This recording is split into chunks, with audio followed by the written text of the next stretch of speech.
ഇന്ന് വലിയ തോതിൽ ചർച്ച ചെയ്യപ്പെട്ടൊരു വിമർശനം അത് പ്രതിപക്ഷ MLA ഭാഗത്തു നിന്നാണ്. പത്തനംതിട്ടയിലെ ഒരു MLA ഭാഗത്തു നിന്നാണ്, കോന്നി MLA ഭാഗത്തു നിന്നാണ്. മുഖ്യമന്ത്രിക്കെതിരെയാണ് ആ വിമർശനം. കോന്നി MLA ജനീഷ് കുമാറാണ് വിമർശനവുമായി രംഗത്ത് വന്നത്. ദുരന്ത മേഖലയിൽ സെറ്റിട്ടാണ് മുഖ്യമന്ത്രി എത്തിയത് എന്താണ് അദ്ദേഹത്തിന്റെ ആക്ഷേപം. ദുരന്ത സ്ഥലത്ത് പോലും മുഖ്യമന്ത്രി രാഷ്ട്രീയം കളിക്കുന്നു എന്നും ജനീഷ് കുമാർ പറയുന്നു. അങ്ങനെ നിരവധി കുറ്റപ്പെടുത്തലുകൾ ജനീഷ് കുമാറിന്റെ ഭാഗത്ത് ഇന്ന് മുഖ്യമന്ത്രിക്കെതിരെ ഉണ്ടായി. പിന്നാലെ മുഖ്യമന്ത്രിയുടെ മറുപടിയും വന്നു. അത് ജനീഷിന്റെ പ്രതികരണം. ദുരന്തമുഖത്തും ഇത്തരം രാഷ്ട്രീയ നാടകങ്ങൾ കളിക്കുന്ന മുഖ്യമന്ത്രിയുടെ ശ്രമം അങ്ങേയറ്റം ഹീനമാണ്. ഫോട്ടോ എടുത്തു,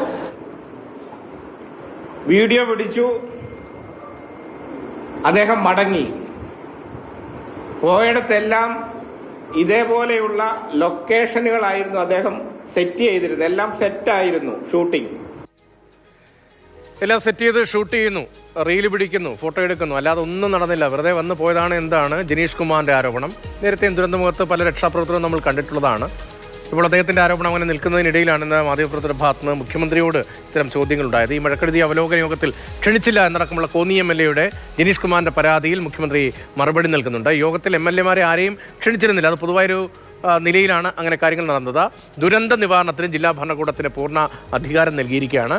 മഴ ദുരന്തം കൂടുതലായി ബാധിച്ച മേഖലകളിലാണ് സന്ദർശനം നടത്തിയത് എന്നും മുഖ്യമന്ത്രി ഇന്ന് ഈ ആരോപണങ്ങൾ ചർച്ച ചെയ്യപ്പെട്ടതിന് പിന്നാലെ വിശദീകരിച്ചു.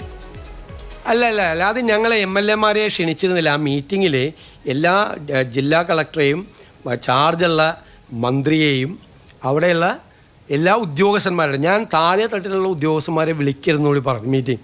അത് അവിടുത്തെ സിസ്റ്റത്തെ ബാധിക്കും. അതുകൊണ്ട് ജില്ലയിലെ ഹെഡ് മാത്രം, കാരണം അവർക്ക് എന്തെങ്കിലും കംപ്ലയിൻ്റ് ഉണ്ടെങ്കിൽ. എന്നിട്ട് നമ്മൾ ചെയ്തതെന്ന് വെച്ച് കഴിഞ്ഞാൽ നമ്മൾ ജില്ലാ കളക്ടർമാരുടെ മീറ്റിങ്ങിൽ കൊടുത്തു, കൂടുതൽ അധികാരം കൊടുത്തു. അത് ഫോർ ദ ടൈം ബീയിങ് ഇത് സെറ്റിൽ ചെയ്യാൻ എന്ത് തീരുമാനം എടുക്കാനും ജില്ലാ ഭരണകൂടത്തിന് പൂർണ്ണമായ അധികാരം കൊടുത്തു. അവർ എന്ത് തീരുമാനം എടുത്താലും അത് റാറ്റിഫൈ ചെയ്തോളാം. MLA ആരെയും ആ പരിപാടിക്ക് ക്ഷണിച്ചിരുന്നില്ല. കുറച്ച് പേര് വന്നു, അത്രയേ ഉള്ളൂ. ഏറ്റവും കൂടുതൽ രൂക്ഷമായ പ്രശ്നമുണ്ടായ ആറന്മുളയിലും അതുപോലെ റാന്നിയിലും ഏറ്റവും കൂടുതൽ ക്യാമ്പുകളുള്ള തിരുവല്ലയിലാണ് പോയത്. ഞാൻ കോന്നിയിലും പോയില്ല, അടൂരും പോയില്ല.